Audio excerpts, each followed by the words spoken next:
America was already deeply concerned over ISIS's rapid advances, but nothing angered Americans as much as the recent videos of the group beheading 2 American journalists.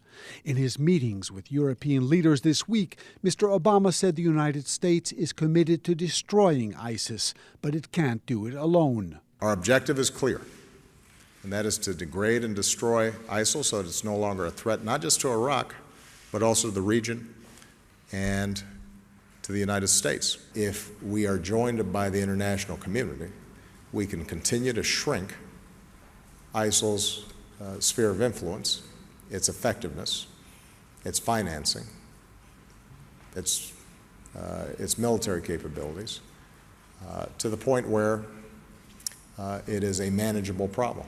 The United States and Saudi Arabia have consulted closely on how to counter the threat from ISIS, and after the NATO meeting, U.S. Secretary of State John Kerry is expected to return to the Gulf for further discussions. Of particular concern are the thousands of foreign fighters who have joined ISIS, including several hundred from Europe and the United States.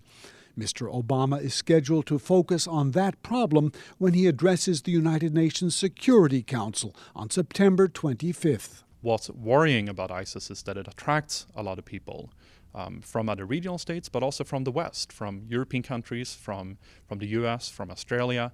People are willing to actively go to the region and support ISIS. And this sort of gives ISIS a boost that makes them even more dangerous. Also, taking into account what these people might be able to do if they were to return to their home countries. The aim of Washington and its allies appears to be limited, however, to weakening the radicals and maybe pushing them out of Iraq. Well, we have seen the U.S. really stepping up the rhetoric. We've heard U.S.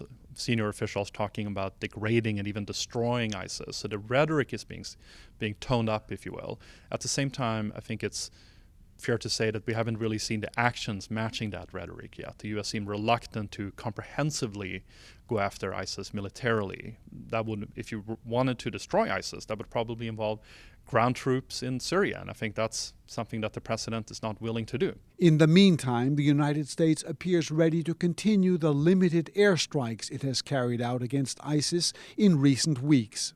The grisly beheading of 2 American journalists by ISIS militants outraged Americans and led to angry pledges of retaliation from American leaders.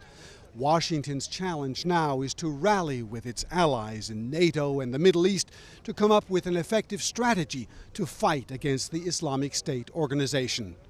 Burton Bolag, KSA2, Washington.